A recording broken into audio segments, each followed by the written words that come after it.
ॐ नमो भगवते वासुदेवाय। ॐ नमो भगवते वासुदेवाय। ॐ नमो भगवते वासुदेवाय। श्रीमद्भगवद्गीता যথাযথ চতুর্থ অধ্যায় জ্ঞানযোগ শ্লোক 1। শ্রীভগবানুবাচ ইমং বিবর্ষতে যোগং প্रोक्तवानहमव्ययं विवस्वानामानवे प्राहो मनोरीक्षा कवः बब्रेद।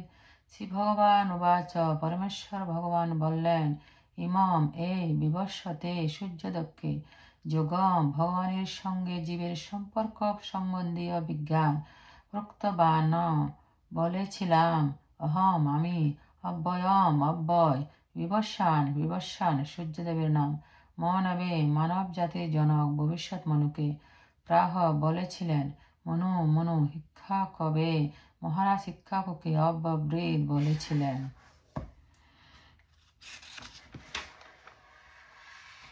অনুবাদ। পরমেশ্বর ভগবান শ্রীকৃষ্ণ বললেন, আমি পূর্বে সূর্যোদয় বিবসানকে ওই অব্যয় নিষ্কাম কর্মসাধ্য জ্ঞানযোগ বলেছিলাম। সূর্যতা মানব জাতির জনক মনুকে বলেছিলেন এবং মনু তা ইক্ষাকে বলেছিলেন। তাৎপর্য। এখানে ভগবান ভগবদ্গীতার ইতিহাস বর্ণনা করেছেন। বহু প্রাচীন কালে সূর্যলোক আদি বিভিন্ন গ্রহলোকের রাজাদের ভগবান এই জ্ঞান দান করেন। সমস্ত গ্রহলোকের রাজাদের বিশেষ কর্তব্য হচ্ছে প্রজা পালন করা এবং সেই জন্য তাদের সকলেরই ভগবদ্গীতার বিজ্ঞান সম্পর্কে পূর্ণভাবে অবহিত হওয়া প্রয়োজন, যাতে তাদের প্রজাদের পারমার্থিক লক্ষ্যের দিকে তারা পরিচালিত করতে পারেন। তাই ভগবানের কৃপায় এই জ্ঞান লাভ করে প্রাচীনকালের রাজারা মানুষকে কামনা বাসনার জড়বন্ধন থেকে মুক্ত হওয়ার পথ প্রদর্শন করতেন। মানব জীবনের উদ্দেশ্য হচ্ছে পারমার্থিক জ্ঞানের অনুশীলন করা এবং ভগবানের সঙ্গে তার যে নিত্য সম্পর্ক রয়েছে সে সম্বন্ধে অবগত হওয়া। তাই সকল গ্রহলোকের ও সকল রাষ্ট্রের শাসকবর্গের কর্তব্য হচ্ছে শিক্ষার মাধ্যমে, সংস্কৃতির মাধ্যমে ও ভক্তির মাধ্যমে জনগণকে জ্ঞান বিতরণ করা। পক্ষান্তরে বলা যায়, সকল রাষ্ট্রের কর্ণধার এবং সমাজের নেতাদের একমাত্র কর্তব্য হচ্ছে কৃষ্ণ ভাবনা ও অমৃত বিজ্ঞান সকলের কাছে বিতরণ করা, যাতে প্রতিটি মানুষ এই মহাবিজ্ঞানের সুফল অর্জন করতে পারে এবং মানব জীবনের সুযোগ সুবিধা কাজে লাগিয়ে সাফল্যের পথে অনুসরণ করতে পারে। এই মহাকাল কল্পে সূর্যদেবের নাম বিবস্বান। তিনিই হচ্ছেন সূর্যলোকের অধীশ্বর। এই সূর্য থেকেই সৌরজগতের সমস্ত গ্রহের সৃষ্টি হয়েছে। ব্রহ্মসংহিতাতে বলা হয়েছে, যচ্ছক্কুরে শোভিতা সকল গ্রহণাং রাজা সমস্ত সুরমূর্তির শেষ তেজা যস্যাজ্ঞয়া ভ্রমতি সংবৃত্ত কালচক্র গোবিন্দমাদি পুরুষম তমহম ভজামি। ব্রহ্মা বলেছেন, সমস্ত গ্রহের রাজা অশেষ তেজ বিশিষ্ট সুরমূর্তি সবিতা বা সূর্য জগতের চক্ষুস্বরূপ। তিনি তার আজ্ঞায় কালচক্রারূঢ় হয়ে ভ্রমণ করেন। সেই আদি পুরুষ গোবিন্দকে, শ্রীকৃষ্ণকে আমি ভজন করি। সূর্য হচ্ছেন গ্রহগুলির রাজা এবং বর্তমানে সূর্যদেব বিবস্বান সূর্য গ্রহকে পরিচালনা করেছেন। এই সূর্য গ্রহ সমস্ত গ্রহগুলিকে তাপ ও আলোক দান করে সেগুলিকে নিয়ন্ত্রণ করেছে। ভগবান শ্রীকৃষ্ণের আদেশ অনুসারে সূর্য তার কক্ষপথে পরিভ্রমণ করেছেন।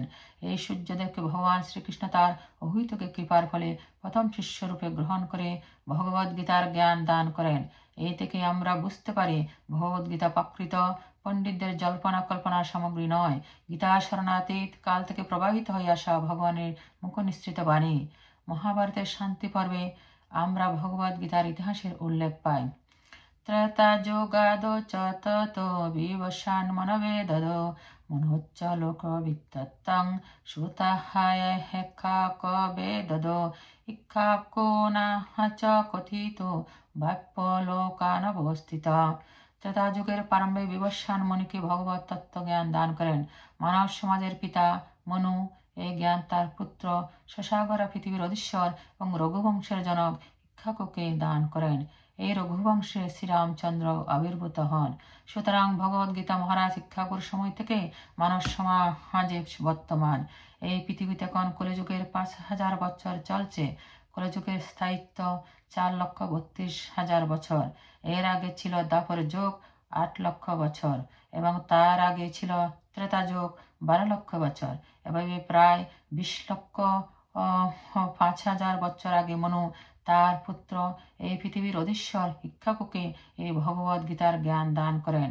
বর্তমান মনুর আয়ু 30 কোটি 53 লক্ষ বছর। তার মধ্যে 12 কোটি 4 লক্ষ অতিবাহিত হয়েছে।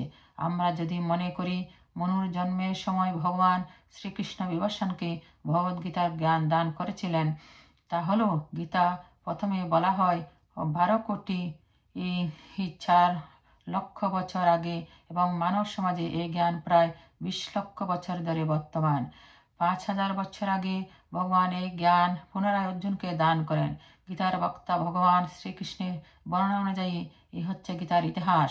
ভগবান সর্বপ্রথম এই জ্ঞান বিভীষণকে দান করেন, কারণ বিভীষণ হচ্ছেন একজন ক্ষত্রিয় এবং সূর্য বংশজাত। সমস্ত ক্ষত্রিয়ের তিনি হচ্ছেন আদি পিতা। ভগবানের কাছ থেকে আমরা ভগবদ্গীতা প্রাপ্ত হয়েছি বলে ভগবদ্গীতা বেদেরই মতো পরম তত্ত্ব জ্ঞান সমন্বিত। এই জ্ঞান অপৌরুষেয়। বৈদিক জ্ঞানকে যেমন যথানুরূপভাবে গ্রহণ করতে হয়, মানুষের কল্পনাপ্রসূত ব্যাখ্যা সেখানে প্রযোজ্য হয় না। ভগবদ্গীতা তো তেমনই জড় বুদ্ধি প্রসূত ব্যাখ্যার কলুষমুক্ত অবস্থায় গ্রহণ করতে হবে। প্রাকৃত তার্কিকরা ভগবানের দেওয়া ভগবদ্গীতার উপর তাদের পাণ্ডিত্য জাহির করার চেষ্টা করে, কিন্তু যা যথাযথ ভগবদ্গীতা নয়।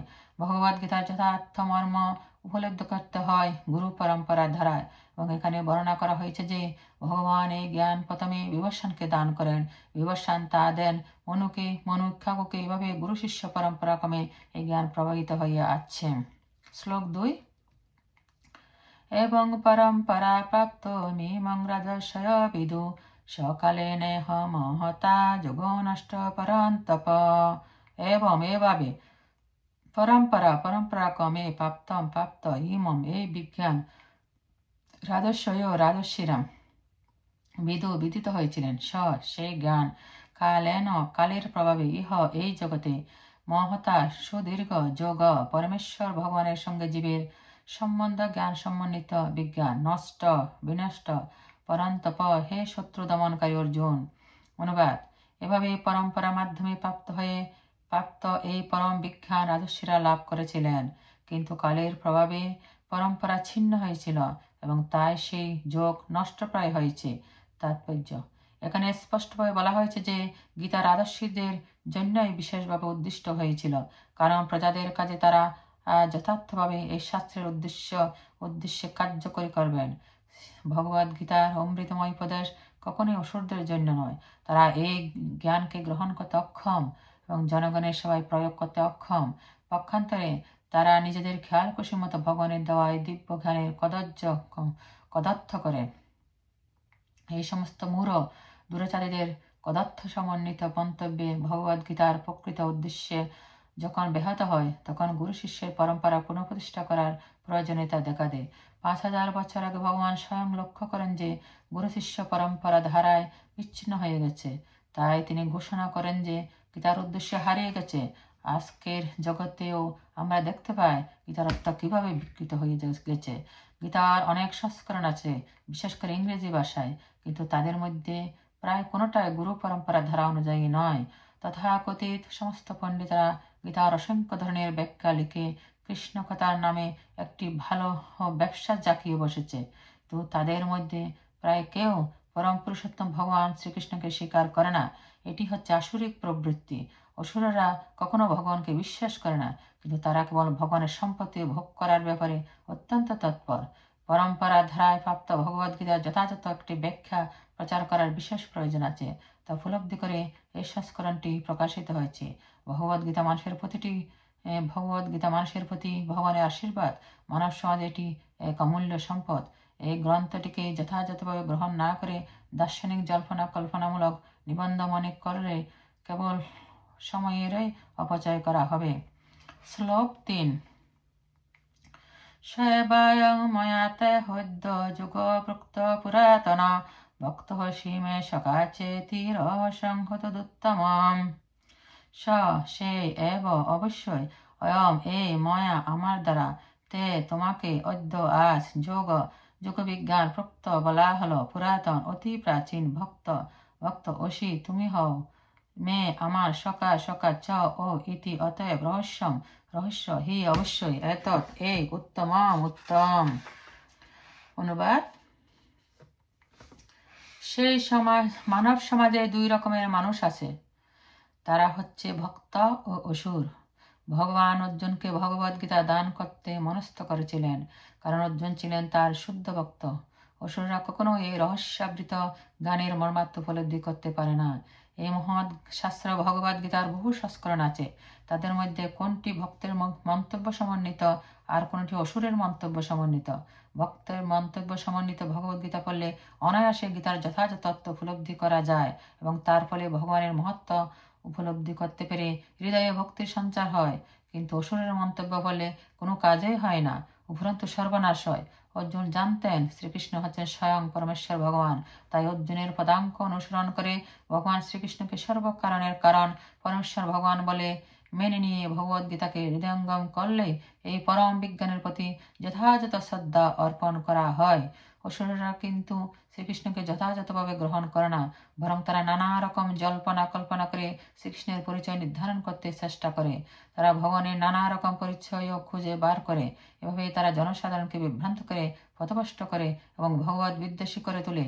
তাই আমাদের সাবধান হওয়া উচিত, যাতে এই সমস্ত অসুরেরা আমাদের আর অনিষ্ট করতে না পারে। আমাদের উচিত অর্জুনের পদাঙ্ক অনুসরণ করে ভগবদ্গীতার মর্মার্থ উপলব্ধি করা এবং ভগবানের দেওয়া এই আশীর্বাদকে সর্বতভাবে গ্রহণ করে আমাদের মানব জন্ম সার্থক করে তোলা। শ্লোক 4। অর্জুন উবাচ অপরং ভবত জন্ম পরং জন্ম বিবশত কথমেতদ্বিজানীয়াং তমাদ প্রত্যবানিতি।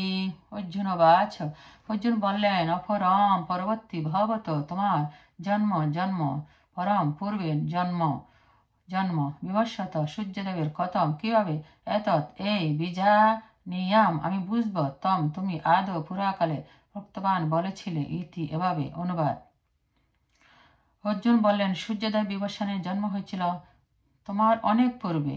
তুমি যে পুরাকালে তাকে এই জ্ঞান উপদেশ করেছিলে তা আমি কেমন করে বুঝব? তাৎপর্য: অর্জুন হলেন ত্রিভুবন বিশ্বত ভগবানের শুদ্ধ ভক্ত। তাহলে এটি কি করে সম্ভব যে তিনি ভগবানের কথা বিশ্বাস করছেন না?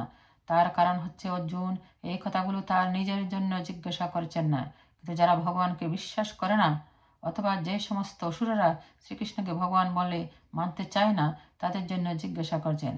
দশম অধ্যায়ে প্রমাণিত হবে যে অর্জুন সব সময়ে জানতেন শ্রীকৃষ্ণ হচ্ছেন পরম পুরুষোত্তম ভগবান, সবকিছুর উৎস এবং পরম তত্ত্বের শেষ কথা।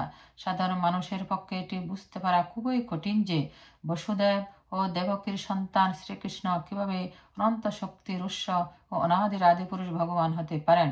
তাই অর্জুন শ্রীকৃষ্ণকে সেই সম্বন্ধে প্রশ্ন করেছেন, যাতে তিনি নিজেই তার পরিচয় দান করে সকলের সন্দেহের নিরসন করেন।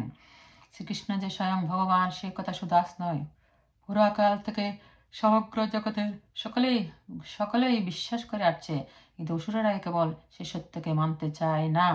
সে যাই হোক, শ্রীকৃষ্ণ যেহেতু সর্বজন গ্রাহ্য প্রামাণ্য উৎস, সেই জন্য অর্জুন এই প্রশ্নটি তার কাছে উপস্থাপন করেছিলেন, যাতে তিনি নিজেই তার যথার্থ ব্যাখ্যা দিতে পারেন।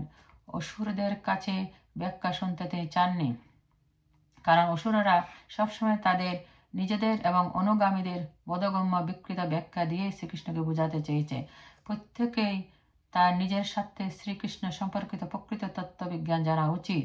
তাই ভগবান যখন নিজেই তার অপ্রাকৃত পরিচয় দান করেন, তখন সমস্ত জগতের মঙ্গল হয়।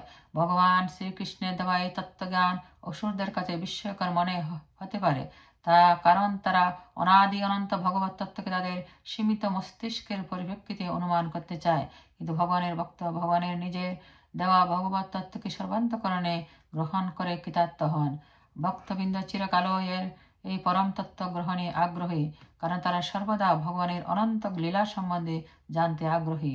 যারা নিরীশ্বরবাদী, ভগবত বিদ্বেষী, যারা মনে করে ভগবান হচ্ছেন একজন সাধারণ মানুষ, তারাও এইভাবে শ্রীকৃষ্ণের লীলা শ্রবণ করে বুঝতে পারে যে শ্রীকৃষ্ণ হচ্ছেন অতি মানবিক, তার রূপ সচ্চিদানন্দময়, তিনি অপাকৃত, তিনি মায়াতীত গুণাতীত। ভগবানের ভক্ত মাত্রই অর্জুনের মতো সর্বান্তকরণে শ্রীকৃষ্ণকে বিশ্বাস করেন। ভগবান শ্রীকৃষ্ণের অপাকৃত তত্ত্ব সম্বন্ধে তার মনে কোনো সন্দেহ থাকে না।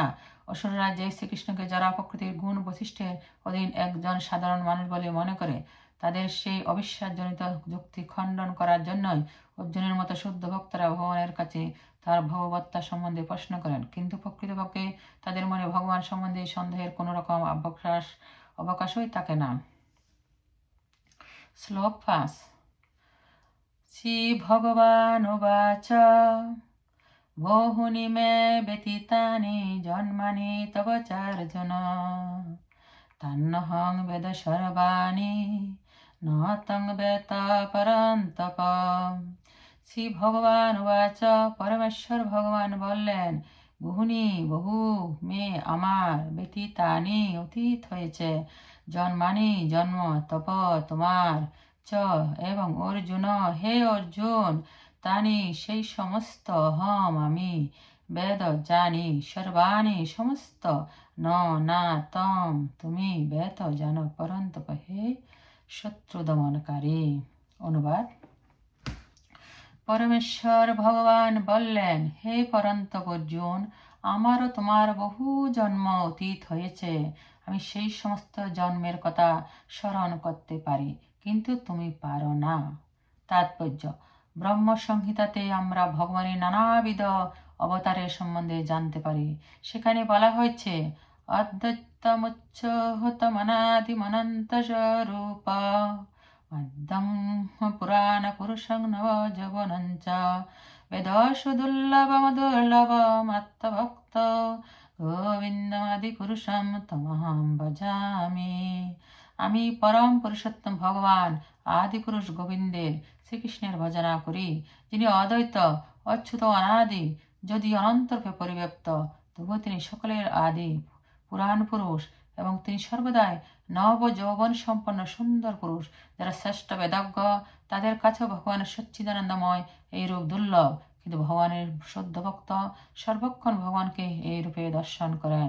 ব্রহ্ম সংহিতায় আরো বলা হয়েছে, রামাদিমূর্তিষু কলানিয়মেন তিষ্ঠান নানাবতারঃ কমহরত ভুবনেষু কিন্তু কৃষ্ণ স্বয়ং সমভবৎ পরম পুমং গোবিন্দমাদি পুরুষং তমহং ভজামি। আমি পরম পুরুষোত্তম ভগবান আদি পুরুষ গোবিন্দের, শ্রীকৃষ্ণের ভজনা করি, যিনি শ্রী রামচন্দ্র, শ্রী নৃসিংহদেব আদি বহুরূপে অবতরণ করেন, কিন্তু পরম পুরুষ শ্রীকৃষ্ণ হচ্ছেন তার আদি স্বরূপ, এবং তিনি স্বয়ং অবতরণ করেন। বেদও বলা হয়েছে যে যদিও ভগবান অদ্বৈত, তবুও তিনি অনন্ত রূপে প্রকাশিত হন। বৈদুর্য মুনি থেকে যেমন নানা বর্ণ বিচ্ছুরিত হলেও তার নিজের কোনো পরিবর্তন হয় না, ভগবানও তেমন নানা রূপে প্রকাশিত হলেও তার নিজের কোনো পরিবর্তন হয় না। ভগবানের সেই অনন্ত রূপ বেদঅধ্যয়নের মাধ্যমে উপলব্ধি করা যায় না, তো তার শুদ্ধ ভক্তরা তার অনন্ত রূপের মর্ম উপলব্ধি করতে পারেন। বেদেষু দুর্লভমাত্মভক্ত, অর্জুনের মতো ভক্তরা হচ্ছেন ভগবানের নিত্য সহচর।